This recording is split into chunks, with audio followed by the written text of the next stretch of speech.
I'm Elizabeth Beckley, and today we'll be teaching Lesson 2, Playing with Colors. I have 3 different colors of primer: black, gray, and white. We're going to take a color like yellow and see what the color looks like on each color primer.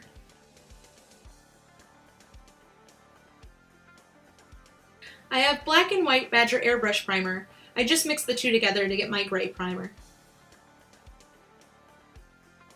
I'm going to be using a Reaper Saffron Sunset on the black, gray, and white primer minis. I prefer white primer for the chibis because the colors show up brighter. You guys can experiment with the primers, and that's the whole point of this video. I'll put the paint down on my wet palette. Wet palettes are really useful, and Erin covers that in the first video. Now I'm just going to use a generic flat brush to cover my miniatures. It's just a cheap synthetic brush. I'll start with the miniature that's primed in black. You can see right off that when you paint this miniature, the black shows through. So it's not the greatest for bright colors. The gray is better. The gray is neutral. You'll see when I put the color on it how it is. It shows through a little bit, but not as bad as the black.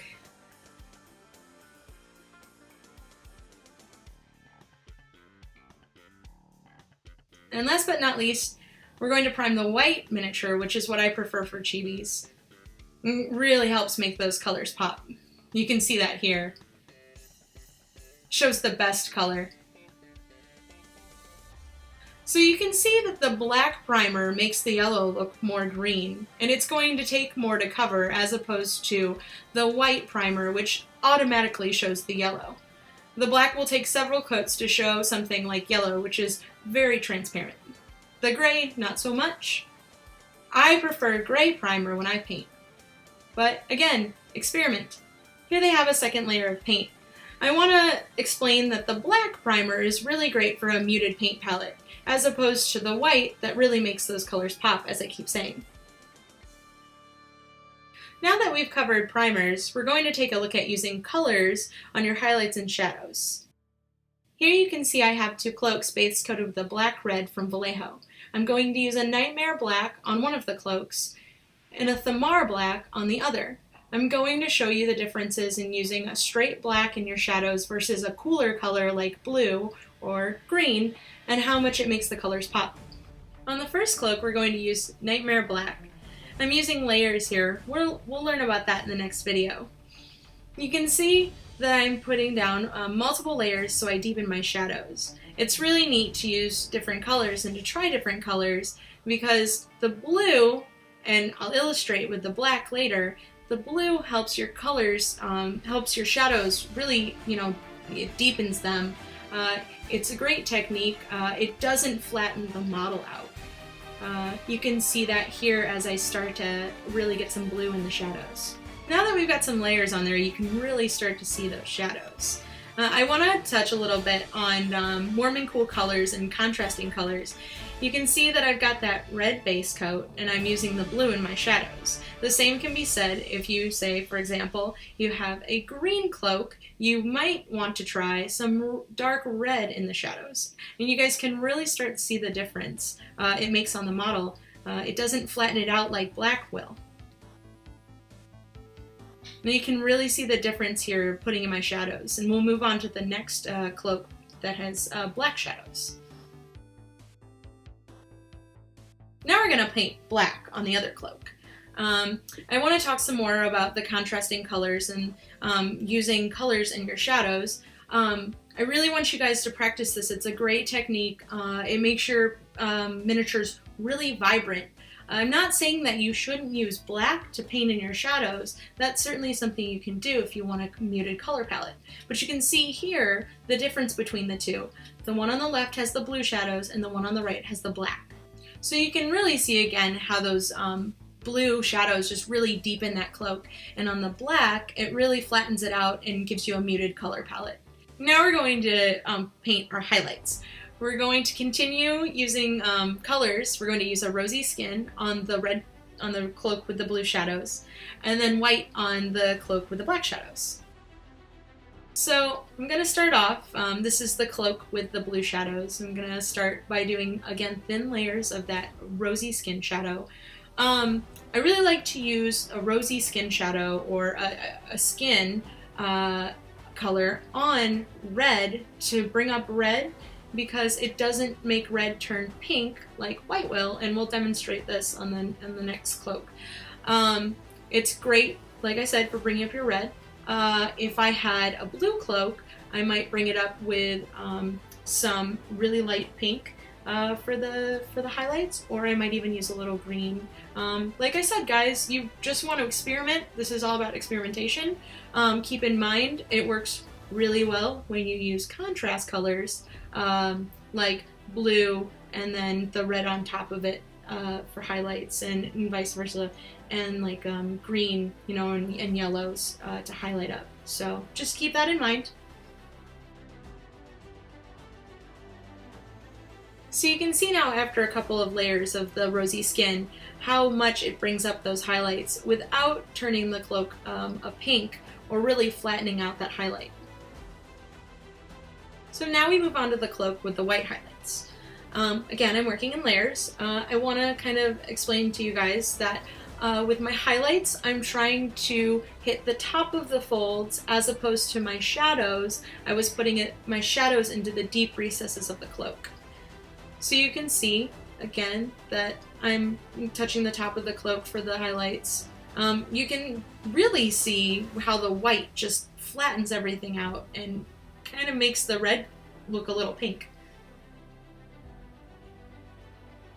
So you can see here that it's kind of the same effect, but now you see the two together, you can see which one's better, the one on the left, right? The one that we use the colors for instead of the white paint, as the white paint is the one on the right.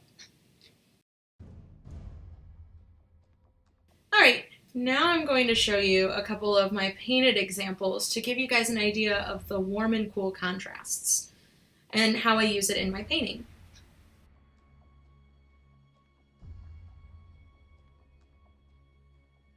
Okay, so I have this figure here, an Arena Rex figure, Medusa. You can really see how I illustrate the warm and cool in my painting techniques and how I like to use that in my figures. I'm going to show you the skin is a very, very warm, as opposed to the contrast with the purple of the cloth. And also the contrast of the green to the purple, and it's a cooler color as well. So it makes the skin really pop. I also did the same thing with the hair. You can see how great the red hair looks against the purple, and the red also works well with her skin tones, but it's interrupted by the color of the cloth, which is a cooler color.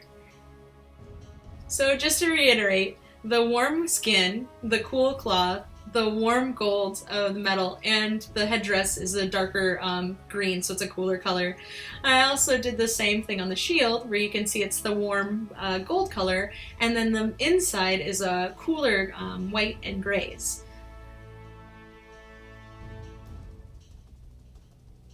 You can also see on the base that I've added some of the color from my cloth in. This makes the base a little bit more interesting, and for this I did a little purple.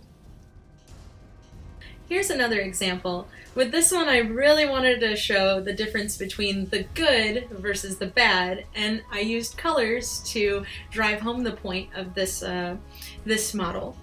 You can see that the dwarf is facing off a frost giant, and the frost giant in this case has a lot of cool skin tones, where the dwarf actually has a lot of warmer skin tones. So now that I've explained the differences between the good essentially versus the bad with the warm and the cool colors, I want to point out that with the dwarf I used some of the colors from the dwarf in the giant, and I used some of the colors from the giant in the dwarf. I borrowed warmer colors and put them onto the dwarf, like his leather and his fur. And with the giant, I took some of that blue in his skin and carried it over into like the chainmail, and he has in front he has some blue as well to break up all the warmer colors that are painted on him. So I do this essential sharing of colors between the two models to make both models more visually appealing and to carry the whole scene together. I also put some blue into the base to break up the white, as well as some purples into the rocks to break up the color of the white. In my last example, I want to show you again the differences between the warm and the cool. For this one, I did some object source lighting, and the rest of the miniature is very cool to really enhance that sense of light and the warmth and the light. You can see that the warm halo it's very nice, gives the overall ambience of the miniature. As well as the red of her dress and the red in her face, which sets off the rest of her, which is very cool, and most of her is in shadow. So for this miniature, I used object source lighting, which is creating ambient light that's not really there. I'm painting in the light.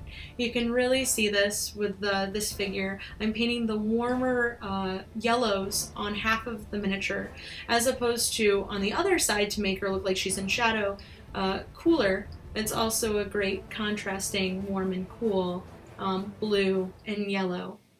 So that wraps up our first lesson of playing with colors.